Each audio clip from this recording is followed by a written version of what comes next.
Assalamualaikum warahmatullahi wabarakatuh. Kembali lagi di channel ini. Kali ini saya akan menyampaikan tentang kapasitor dan rangkaiannya. Tapi sebelumnya, kepada adik-adik yang baru bergabung, jangan lupa untuk like, comment, subscribe channel ini untuk mendapatkan konten-konten pembelajaran yang berkaitan dengan materi fisika SMA. Baik, kita lihat dulu tujuan pembelajaran. Setelah mengikuti pembelajaran, peserta didik diharapkan mampu: 1.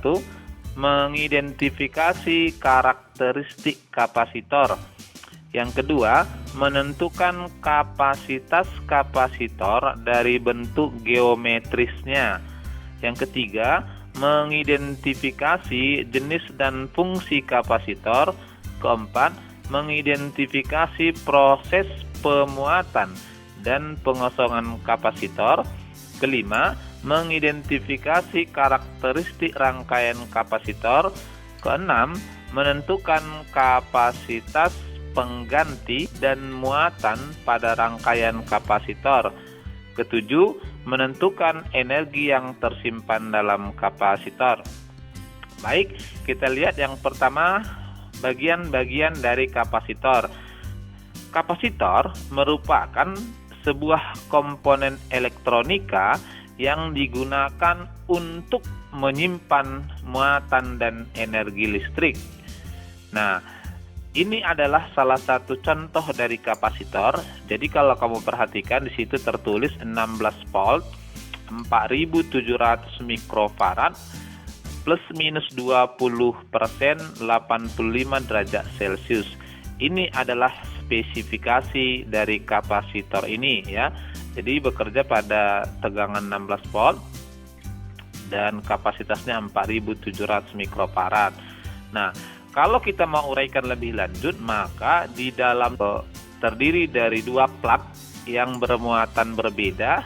Kedua plat ini kemudian memiliki luas A dan terpisah sejauh D, dan di antara kedua plat ini, seperti yang sudah pernah kita bahas di medan listrik dan potensial listrik, diisi bahan dielektrik atau ruang hampa. Nah, secara umum kapasitor terdiri atas dua keping konduktor yang saling sejajar dan terpisah oleh suatu bahan dielektrik. Biasanya ini dari bahan isolator atau ruang hampa. Di antara dua keping dihubungkan dengan beda potensial dan menimbulkan muatan listrik sama besar pada masing-masing keping, tetapi berlawanan tanda ya. Nah, sifat-sifatnya yang pertama adalah kapasitor itu dapat menyimpan energi listrik tanpa disertai reaksi kimia. Lalu yang kedua, tidak dapat dialiri arus listrik DC dan mudah dilalui arus bolak-balik. Yang ketiga, bila kedua keping dihubungkan dengan beda potensial, masing-masing bermuatan listrik sama besar tapi berlawanan tanda. Inilah 3 dari sifat kapasitor. Nah, yang berikut kita akan lihat dulu simbol kapasitornya. Di dalam komponen elektronika, kapasitor disimbolkan seperti ini ya, dengan 2 garis sejajar, dan dalam rangkaian sering akan kita gambarkan dengan seperti ini ya. Ini adalah simbol dari kapasitor, satu bermuatan positif, satu lagi bermuatan negatif. Nah, kemudian kita lanjutkan ke kapasitas kapasitor. Kapasitas kapasitor adalah menunjukkan besar muatan listrik pada masing-masing keping bila kedua keping mengalami beda potensial 1 volt. Itulah yang kita maksud dengan kapasitas. Nah, misalkan dalam rangkaian ini ya, sebuah kapasitor kita hubungkan dengan sumber tegang. Maka di ujung-ujung kapasitor itu akan muncul tegangan yang kita sebut dengan PC, P kapasitor.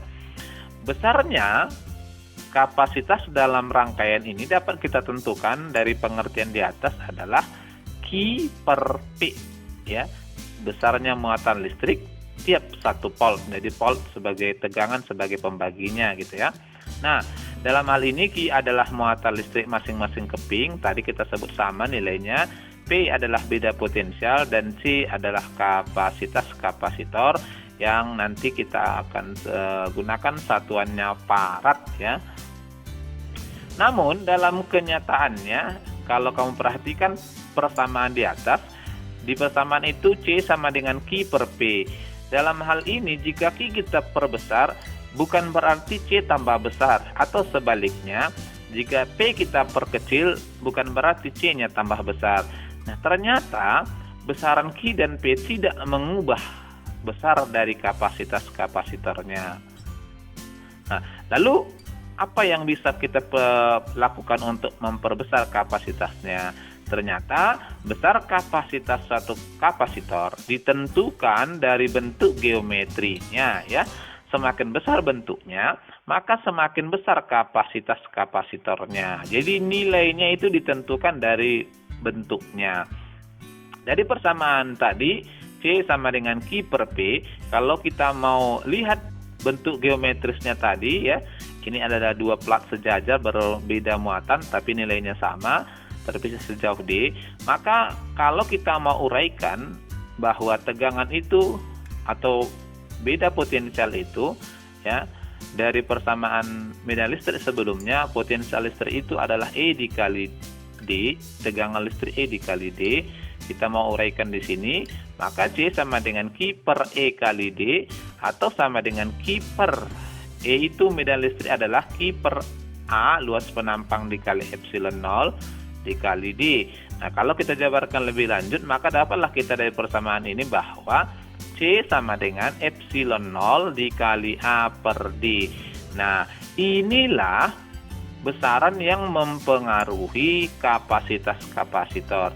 Jadi ternyata besar kapasitasnya adalah bergantung dari luas penampang yang kita buat dan pada jarak kedua plat tadi. Baik, dalam hal ini A adalah luas ya kepingnya, D ada jarak antar keping, dan epsilon 0 barangkali kamu masih ingat, ini kita sebut sebagai permitivitas ruang hampa yang nilainya 8,8 kali 10 pangkat minus 12 coulomb per voltmeter. Salah satu contohnya misalnya ini adalah kapasitor biasa ya, di gambar ini tertulis 105J 400P. Apa maksudnya ini? Nah, angka 10 yang pertama itu menyatakan kapasitasnya ya, dalam satuan kalau begini 10 picofarad. Kemudian angka 5 itu sebagai faktor pengalinya, kemudian J itu efisiensinya, dan 400 itu adalah tegangan maksimumnya. Jadi dari spesifikasi yang tertulis di kapasitor, kita tahu kira-kira batas mana nilai kapasitasnya gitu ya. Baik, yang berikut kita akan lanjut pemuatan dan pengosongan kapasitor. Yang pertama pemuatan, ini adalah rangkaian yang kita gunakan dalam hal memuat sebuah kapasitor. Nah, pada saat pengisian kapasitor diperlukan sebuah sumber tegangan konstan. Dalam rangkaian ini kalau kamu perhatikan kita sebut dengan Pin, yang digunakan untuk menyuplai muatan ke dalam kapasitor. Dan di sini kita pergunakan sebuah resistor yang fungsinya itu untuk mengatur pengisiannya ya, serta sekaligus membatasi arus pengisian. Nah, pada rangkaian pengisian kapasitor, saat saklar S ditutup, maka akan ada arus yang mengalir dari sumber tegangan Pin menuju kapasitor. Besar arus ini tidak tetap karena adanya bahan dielektrik pada kapasitor. Nah, arus pengisian akan menurun seiring dengan meningkatnya jumlah muatan pada kapasitor ya. Arus itu adalah muatan yang mengalir gitu ya.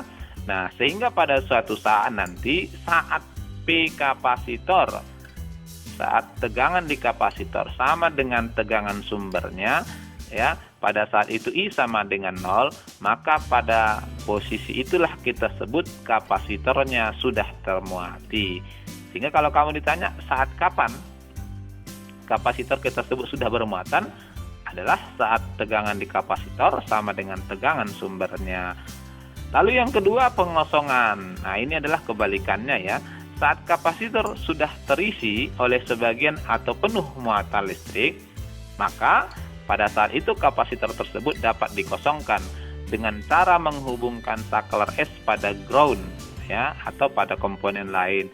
Akibatnya nanti tegangan kapasitor dan arus akan berkurang secara bertahap atau secara eksponensial sampai nanti tidak ada lagi muatan di dalam kapasitor tersebut. Nah, inilah prosesnya. Untuk lebih memahami, kamu akan Bapak ajak melihat proses pemuatan dari kapasitor dalam video berikut. Nah, di sini ada sumber tegangan alkalin dituliskan di situ. Kemudian dihubungkan dengan rangkaian kapasitor dan sebuah dinamo. Nah, sekarang coba kita angkat kapasitornya, maka ketika hubungkan ke dinamo, elektron yang mengalir membuat dinamonya berputar dan terangkat bebannya. Sekarang kita hubungkan dengan kapasitornya, ya. Ketika kapasitor kita hubungkan dengan sumber tegangan, maka elektron dari sumber tegangan akan mengalir ke kapasitornya.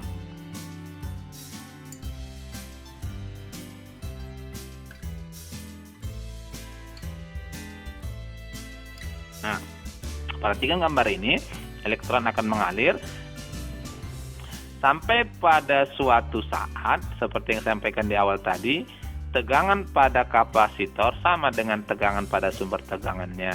Jadi pada posisi itu kapasitor sudah termotivasi.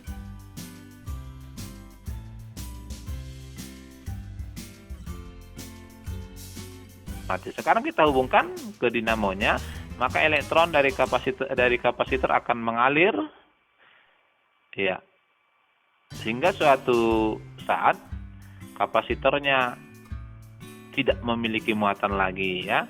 Nah, itu kira-kira proses pemuatan dan pengosongan kapasitornya. Nah, berikut kita lanjutkan dulu tentang jenis dan fungsi kapasitor. Secara umum, kapasitor itu dibedakan atas kapasitor tetap atau biasa, ya, contoh yang tadi. Kemudian kapasitor elektrolit, ya, ini adalah kapasitor yang terbuat dari cairan elektrolit maksudnya, dan kapasitor variabel. Ini adalah gambarnya, ya, kapasitor biasa jenisnya seperti ini, sama seperti contoh di awal tadi. Kemudian kapasitor elektrolit, dia terbuat dari bahan elektrolit, di dalamnya diisi bahan elektrolit gitu, ya. Kemudian kapasitor variabel, ya, ini yang bisa diubah-ubah nilainya. Nah, fungsinya yang pertama ini adalah sebagai kopel atau penghubung pada rangkaian penguat daya. Nah, biasanya agar kita paham bahwa tegangan listrik itu, terutamanya alternatif kuren atau AC, itu berubah-ubah, ya. Nah, untuk kiranya menjaga daya agar komponen elektronika yang lain tidak rusak, maka dibutuhkanlah kapasitor, ya, menjaga agar dayanya tetap stabil. Lalu yang kedua adalah penyaring frekuensi tinggi dan meneruskan frekuensi rendah. Yang ketiga fungsinya adalah osilator pada pesawat radio. Nah, pemanfaatan dari kapasitor ini, ya, banyak dipergunakan dalam kehidupan sehari-hari dan bentuknya barangkali sering kamu jumpai seperti ini. Nah, ini adalah bentuk-bentuk dari kapasitornya, ya. Ini ada di komponen elektronika, televisi, bahkan lampu juga ada, radio, banyak sekali dipergunakan di dalam kehidupan, termasuk juga di sepeda motor. Nah, yang berikut kita akan lanjutkan ke rangkaian kapasitor. Nah, rangkaian kapasitor, ya, sama dengan rangkaian hambatan, terdiri dari dua jenis. Yang pertama adalah rangkaian seri. Kita coba lihat dan bandingkan juga nanti, ya, ke rangkaian seri dari hambatan. Karakteristik dari rangkaian seri kapasitor adalah muatan total sama dengan besar muatan tiap kapasitor, ya. Jadi ini kalau kita perhatikan sama sebenarnya dengan sifat rangkaian hambatan. Kalau di rangkaian hambatan kita kenal arus, kalau di sini kita kenal muatan. Lalu yang kedua, tegangan total merupakan jumlah tegangan tiap kapasitor. Sehingga di sini disebutlah dia sebagai rangkaian seri itu sebagai rangkaian pembagi tegangan. Ini misalnya Bapak hanya ambil 2 saja. Kalau sebelumnya di rangkaian hambatan kita ambil 3, ini Bapak ambil 2 saja, ya. Bapak anggap kamu sudah bisa. Berdasarkan karakteristiknya tadi, maka dapat kita tuliskan Q sama dengan Q1 sama dengan Q2, dan P sama dengan P1 tambah P2. Nah, dari persamaan sebelumnya bahwa C sama dengan Q per P, kita dapatlah bahwa P itu sama dengan Q per C gabungan dan P1 adalah Q1 per C1, P2 adalah Q2 per C2. Nah, dari sini maka dapatlah kita jumlahkan sumber tegangannya bahwa P total ya dari sumber tegangan adalah P1 tambah P2. Kita uraikan P total tadi Q per C gabungan atau totalnya sama dengan P1 itu adalah Q1 per C1 dan P2 adalah Q2 per C2. Nah, kita akan bagikan ini dengan Q ya, dengan Q1 sama dengan Q2 sama dengan Q tadi, maka dapatlah kita di sini yang tertinggal adalah 1 per C gabungan sama dengan 1 per C1 tambah 1 per C2. Dari sini dapatlah kita simpulkan bahwa untuk rangkaian kapasitor seri, kapasitas penggantinya adalah 1 per C seri sama dengan 1 per C1 tambah 1 per C2 tambah 1 per Cn ya, seberapa banyak nanti diserikan. Yang berikut kita akan lanjutkan ke rangkaian paralel ya. Kalau tadi kita sudah bahas rangkaian seri, sekarang kita akan lanjutkan ke rangkaian paralel. Nah, kita awali dulu dari karakteristik rangkaian paralelnya. Yang pertama, di karakteristik rangkaian paralel ternyata adalah sama dengan sifat rangkaian paralel hambatan, yakni tegangan total sama dengan tegangan pada masing-masing kapasitor. Lalu yang kedua, kuat arus total merupakan jumlah dari kuat arus masing-masing kapasitor, sehingga ini juga dapat kita sebutkan sebagai rangkaian pembagi arus. Nah, ini misalnya ada 2 buah kapasitor kita rangkai secara paralel ya, C1 bagian atas, C2 bagian bawah. Maka dari sini berdasarkan karakteristiknya bahwa P sama dengan P1 sama dengan P2 dan Q gabungannya adalah Q1 tambah Q2. Dari persamaan sebelumnya bahwa C sama dengan Q per P, kita mau hitung Q. Karena Q pada semua kapasitor berbeda, jadi kita harus hitung Q sama dengan C per C kali P. Maka dari sini kita dapatkan bahwa Q gabungan adalah C gabungan kali P gabungan atau P totalnya, dan Q1 sama C1 kali P1 dan Q2 adalah C2 kali P2. Dari sini maka akan dapatlah kita penjumlahan muatannya bahwa Q gabungan sama dengan Q1 tambah Q2, kita substitusi. Q gabungan tadi C gabungan kali P gabungan sama dengan C1 P1 tambah C2 P2. Apalagi kita di sini C gabungan sama dengan C1 tambah C2.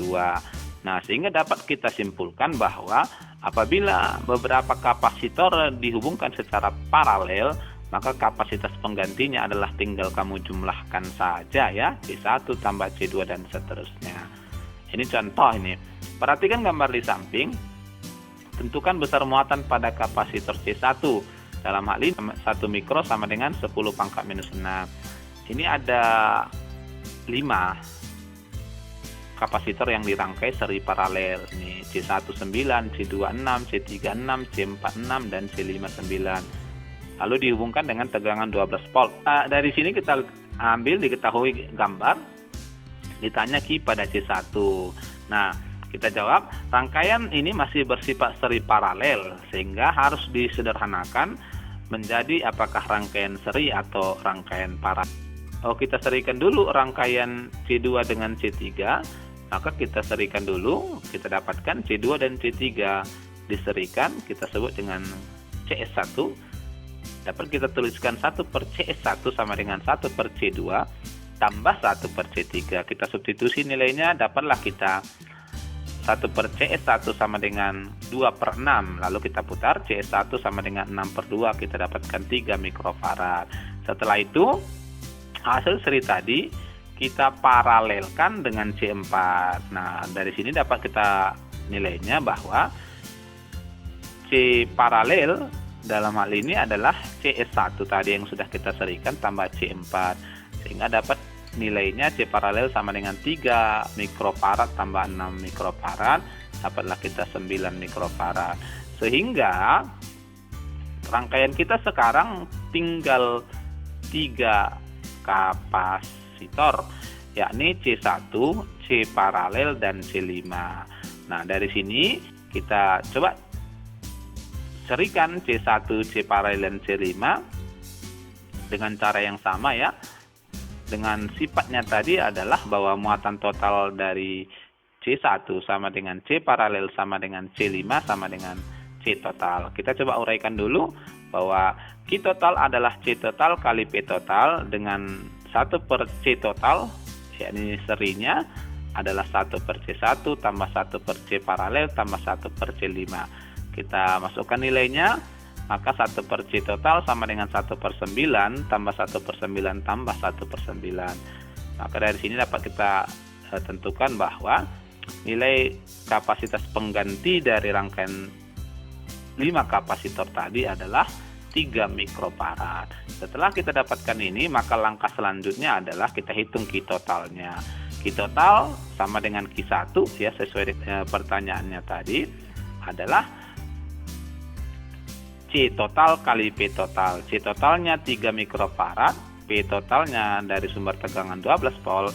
Apalah di sini nilai dari muatan di Q1 atau di C1 adalah 36 mikrocoulomb. Oke, yang berikut energi yang tersimpan dalam kapasitor.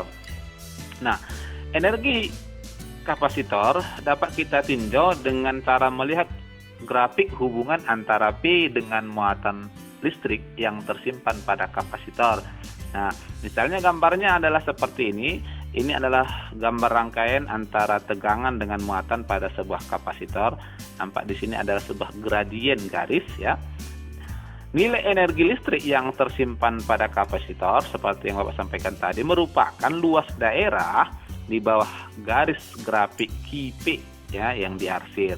Nah, dalam hal ini kalau kamu perhatikan merupakan luas sebuah segitiga, sehingga energi listrik dari grafik ini adalah luas segitiga setengah alas kali tinggi ya. Dapat kita tuliskan setengah Q dikali P. Dalam komponen kapasitor atau rangkaian, besaran yang biasa diketahui adalah kapasitas dan tegangannya. Jadi kalau kamu ambil sebuah kapasitor, yang bisa kamu lihat dari kapasitor itu adalah tegangan dan kapasitasnya. Misalnya seperti gambar ini tadi ya.